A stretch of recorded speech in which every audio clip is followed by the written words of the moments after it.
안녕하세요. 직장인 투자자 A입니다. 오늘도 비트코인 시황 전달드리려고 왔습니다. 요즘 러시아의 우크라이나 침공 그리고 금리 인상 이슈 등으로 굉장히 외부 변수에 의해서 떠들썩한 시장입니다. 또 그로 인해 실제로 시장 가격 또한 떨어지고 있죠. 많은 구독자분들께서도 이 부분에 대한 팩트 체크와 또 이 상황을 바라보는 관점이 궁금하실 것 같아서 오늘 그 내용을 준비해 봤고요. 이렇게 혼란스러운 때일수록 뉴스도 중요하지만 그 뉴스에 대한 관점도 굉장히 중요한 시기라고 생각을 해서 준비해 봤습니다. 먼저 인명피해가 더 일어나지 않도록 하루빨리 전쟁이 마무리되었으면 하는 바람이고요. 그럼 본격적으로 시작을 해보겠습니다. 일단 비트코인 같은 경우엔 지난번 1월 말에서 2월 초 상승으로 이렇게 깨고 내려왔던 여러 추세선들을 다시 깨고 올라와 주면서 추가 상승을 한번 기대해 봤었는데요. 결과적으로는 이 구간 그리고 이 구간을 지켜주지 못하고 다시 내려오면서 이러한 지지선들이 다시 저항 라인으로 바뀐 모습입니다. 가격은 추가 하락해서 현재 35,000불 정도에 위치해 있고요. 동기간 주식시장도 함께 빠졌고 반면에 유가나 금 가격 같은 경우엔 오히려 굉장히 상승을 하는 모습을 보여주고 있습니다. 저는 개인적으로 이렇게 시장 가격도 하락하고 있고 외부적으로 굉장히 많은 부정적인 뉴스들이 쏟아져 나오고 있고 실제로도 많은 개인 투자자분들이 이로 인해 우려를 굉장히 크게 가지고 계시지만 저한테는 그 정도로 크게 어떤 감정적인 위협이 느껴지진 않고 오히려 이 상황이 굉장히 좋은 매수 기회로 자꾸만 보입니다. 어차피 투자의 최종 결정은 본인의 몫이고 저희 구독자분들께서는 제가 여태까지 유튜브 방송을 하면서 소통을 한 결과 현명하게 본인의 최종 선택에 책임을 가지고 굉장히 책임감 있게 투자를 하시는 분들인 걸 알고 있기 때문에 오늘은 좀 편하게 제 개인적인 의견을 말씀드릴게요. 이것을 받아들이시건 참고만 하고 흘려보내시건 그런 것은 우리 구독자분들의 선택에 맡기겠습니다.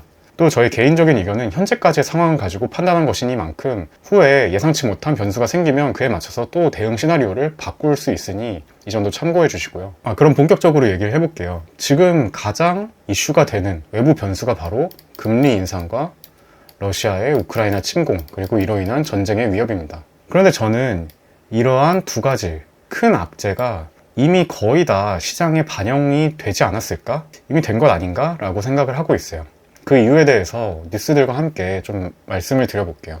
먼저 금리 인상입니다. 자, 이게 2월 8일 기사인데요. 얼마 전까지만 해도 우리는 올해 미국의 금리가 7번이나 인상될 수 있다. 굉장히 파격적으로 빠른 속도로 인상될 수 있다는 뉴스에 굉장히 두려움을 가졌습니다.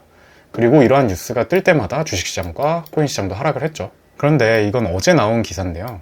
우크라이나의 군사 충돌 등에 의해서 외부적으로 굉장히 불안정한 상황이 발생되면서 미국의 금리 인상 시기도 제로가 됐다. 이런 기사가 이제는 나오기 시작합니다.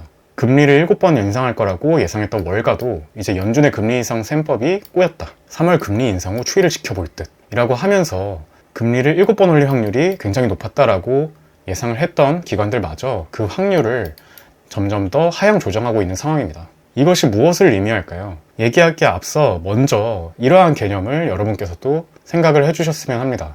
바로 모두가 아는 정보는 아무 쓸모가 없다는 것입니다. 왜냐하면 모두가 아는 정보는 이미 가격에 반영이 되어 있기 때문이죠.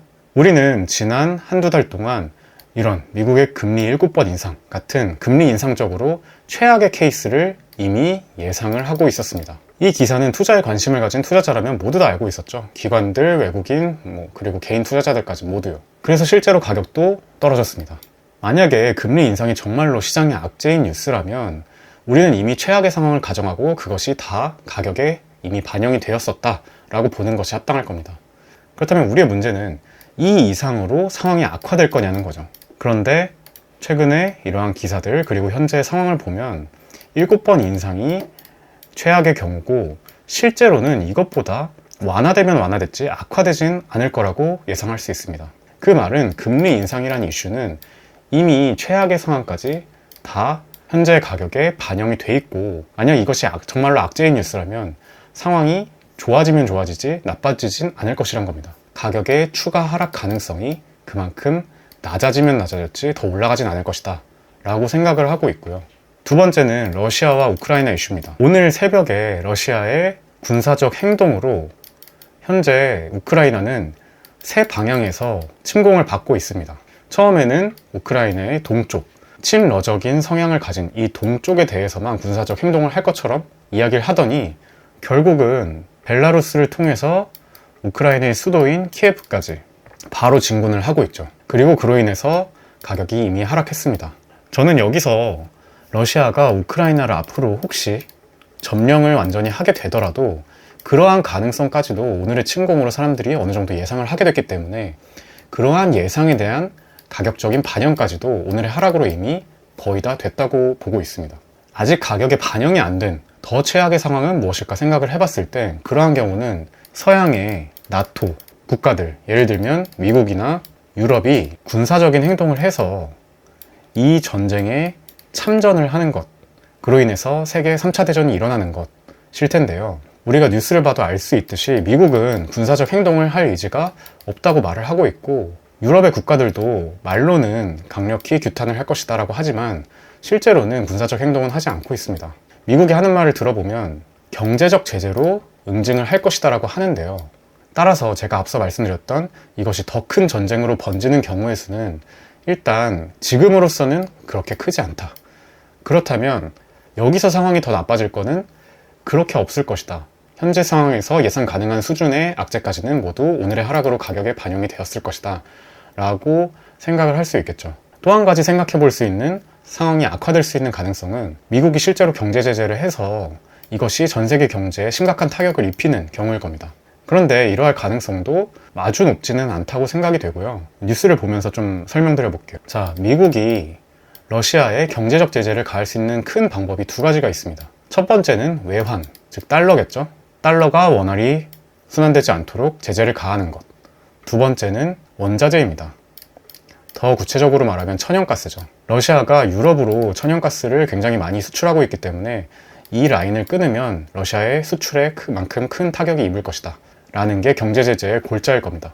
그런데 이 두 가지 다 러시아는 굉장히 잘 대응을 하고 있었다, 미리 대비를 하고 있었다 라는 생각이 들고요. 그 이유는 첫 번째, 외환 관련된 것은 바로 이 뉴스를 통해서 짐작을 해볼 수 있습니다. 로이터나 CNN 비즈니스에 따르면 러시아 은행들은 경제 제재에 대비해서 외환 보유액을 대폭 늘려왔습니다. 1월에도 전월 대비 약 19% 증가했다고 하는데요. 이것은 비단 최근의 일만이 아닙니다. 구글에 러시아 유로 보유라고 검색을 해보시면요, 여러 기사들이 뜨는데 굉장히 오래전부터 준비해왔던 이름을 알 수 있습니다. 여기 보시면 2019년에도 푸틴이 탈달러화 속도를 내고 있다, 유로와 위안의 비중을 확대했다 라는 뉴스가 있고요. 21년 1월 뉴스를 보셔도 금의 비중이 달러화를 넘어섰다, 계속해서 탈달러화를 이미 하고 있었습니다. 그 이유는 러시아에 대한 미국의 제재 강화에 대한 대응책이었던 거죠. 여기 보시면 2018년 8월 기사도 있는데요. 러시아가 미 국채를 팔고 유로 위안화로 결제를 한다, 이런 내용들이 예전부터 계속 있었습니다. 아마도 2013년쯤에 러시아가 크림반도를 장악했을 때 이후로 미국의 경제 제재를 직접 눈으로 봤기 때문에 그때 이후로 계속해서 대비를 하고 있었던 것으로 보이고요. 따라서 외환 제재를 현재 미국이 가한다고 해서 그 타격이 생각만큼 클 것이냐 라고 했을 때 아닐 수 있는 가능성이 굉장히 높겠죠. 두 번째로 말씀드렸던 게 천연가스입니다. 그런데 공교롭게도 22년 올해 2월 8일에 러시아가 중국과 30년간 천연가스 공급 계약을 체결합니다. 미국이 러시아에게 유럽으로 수출하는 천연가스 공급에 대해서 제재를 가하더라도 중국 쪽으로 공급을 할 활로를 미리 뚫어놓은 거죠. 게다가 새로운 가스 판매는 유로로 결제한다고 합니다. 현재 외교적으로 러시아와 중국이 동맹체제를 강화하고 있는 것은 공공연한 사실입니다.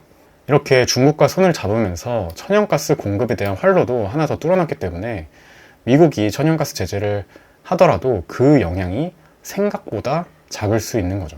따라서 다시 돌아와서 그럼 현재보다 더 상황이 악화될 수 있느냐 했을 때 이 러시아 이슈에 대해서도 제 생각에는 이것이 3차 대전으로 가지 않는 이상, 그 가능성도 낮아 보이고, 그렇게 가지 않는 이상은 경제적 제재로는 실제 실물 세계 경제에 많은 타격이 있을 것인가? 그에 대한 대답은 그 정도는 아닐 것 같다라는 거죠. 그래서 저는 이러한 외부 변수들, 개인 투자자들이 많이 두려워하고 있는 이 외부 변수들이 여기서 더 나빠질 것인가의 관점으로 봤을 땐 제 생각에는 개인적으로 그 정도는 아니다 라고 생각을 하고 있는 거고요. 그럼 이번엔 차트적인 측면에서 한번 분석을 해볼게요. 지금 코인 가격은 이미 굉장히 많이 내려와 있는 상황입니다. 고점이 7만 불이었는데 현재 3만 5천 불이란 건 고점 대비 반토막 난 가격 수준이라는 거고요. 바꿔 말하면 그만큼 안전마진이 내려가면 내려갈수록 확보되고 있다라고 볼 수 있습니다. 그리고 특히 제가 예전 영상에서도 언급했지만 지금이 33,000불에서 약 45,000불 사이 구간에서는 굉장히 많은 매수세 또한 들어오고 있고요. 매도세 대비 매수세가 여전히 더 큰 상황. 즉 누군가는 이 가격대에서 계속해서 비트코인을 사고 있고요. 또 한 가지 생각해 볼 만한 건 지금 제가 파란 선으로 그려놓은 이 평행 채널인데요. 역사적으로 비트코인은 이러한 평행 채널을 그리고 추가적으로 상승을 한 경험이 굉장히 많습니다. 그 사례는 잠시 뒤에 직접 보여드릴게요. 만약 그 사례가 이번에도 반복이 된다면 이러한 평행 채널의 하단 부분이 제 생각에는 거의 최저점이 되지 않을까 싶고요.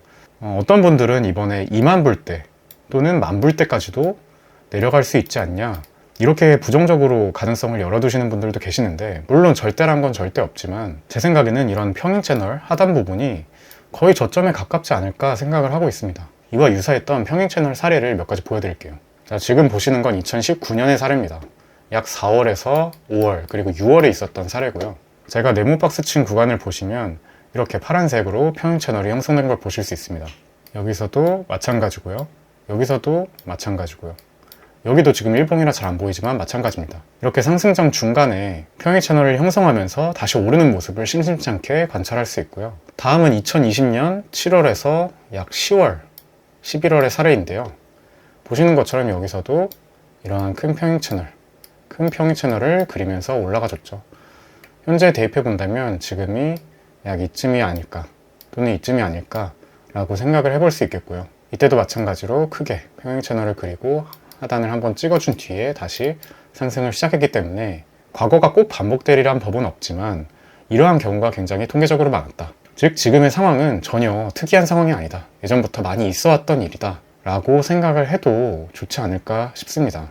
사람들이 이번엔 다르다 지금은 굉장히 특이한 상황이고 이건 시즌 종료로 갈 거다 라고 말하는 사람들도 있지만, 물론 미래는 모르기 때문에 우리는 예측이 아니라 대응으로 접근해야겠지만, 어쨌든 지금의 상황도 역사적으로 보면 그렇게 특별한 상황은 아니라는 거죠. 따라서 여기 화살표를 표시해 둔 것처럼 이렇게 평행 채널 하단 부분에서 다시 반등이 나오고 상승을 시작하는 그림도 한 가지 참고용으로 염두를 해두시면 좋을 것 같습니다.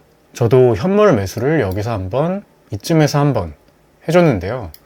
그 이후에도 계속해서 내려올 때마다 이런 포인트마다 조금씩 더 사면서 물을 타면서 평단을 낮추고 있고요. 시대 일부는 이러한 변동성을 이용해서 중간중간에 이렇게 단타로 접근을 하고 있습니다. 개인적으로는 지금 장은 이렇게 단타로 접근하는 방법도 좋은 것 같아요. 왜냐하면 지금 이미 하락이 굉장히 거세기 때문에 이것이 바로 V자 반등으로 정고점을 뚫으러 가기보다는 아까 보신 과거 사례들처럼 이 자리에서 어느 정도 시간을 가지면서, 제가 예상하기로는 한 두세 달 정도 이 정도 구간에서 이렇게 계속해서 횡보를 해주면서 시간을 가질 확률이 높다고 봅니다. 따라서 본격적인 상승장이 시작되기 전까지는 이러한 위아래 왔다 갔다 하는 짧은 변동성들이 있을 수 있음을 감안하고 어느 정도 단타적인 마인드로 접근하는 것도 괜찮을 거라는 생각이 들어서요. 저는 앞으로도 그런 식으로 접근을 계속해서 할 생각입니다. 저희 구독자분들께서도 정고점을 뚫으러 가는 그 상승이 바로 한 달 안에 막 나오지는 않을 수 있겠구나, 한 두세 달 정도 시간을 가지고 상승이 나오더라도 그 이후에 나올 수 있겠구나 하는 조금 넓게 보고 멀리 보는 차분한 마음을 가질 필요가 있는 상황이라고 생각합니다. 이런 마인드도 참고를 하시면 좋을 것 같습니다. 마지막으로 말씀드리고 싶은 게, 지금은 꽤 과매도 상태입니다. 이 RSI를 보시면요, 주로 다이버전스로 이용을 많이 하는데 1시간 봉도 그렇고 4시간 봉도 그렇고, 만약에 이번에 이 하락이 이러한 저점을 한 번 더 갱신하고 반등하게 되면 일본까지도 모두 상승 다이버전스가 뜰 겁니다. 그 말은 굉장히 좋은 강력한 반등의 타이밍이 나올 수 있다는 의미고요. 한번 도전해 볼 만한 구간이라고 생각을 합니다. 사실은 지금 구간부터도 마찬가지라고 생각을 하고요. 그래서 만약에 이제부터 추가로 매수를 하실 분들이 계시다면 조금 물리더라도 쉽게 손절할 만한 구간은 아닌 것 같다는 개인적인 의견입니다. 이 점도 참고해 주시면 좋을 것 같아요. 아무쪼록 오늘 영상이 굉장히 길었는데요. 그만큼 다양한 뉴스와 그에 대한 저의 관점을 최대한 이해하시기 쉽게 풀어서 설명하려고 노력했고요. 이 점이 투자에도 참고가 되었으면 합니다. 요즘 주식시장도 그렇고 전반적으로 모든 자산시장의 가격이 하락하고 있습니다. 그래서 아마도 투자하시는 분들 모두 마음이 좀 무거운 하루가 아니었을까 싶은데요. 이럴 때일수록 저희 힘내는 수밖에 없습니다. 저희가 함께 힘을 좀 더 내고 이 어려운 상황을 잘 이겨냈으면 합니다. 화이팅 하시고요. 좋은 하루 되시길 바라겠습니다. 오늘도 끝까지 영상 시청해주셔서 감사하고요. 저는 다음 영상에서 더 좋은 내용으로 찾아뵐게요. 지금까지 직장인 투자자 A였습니다.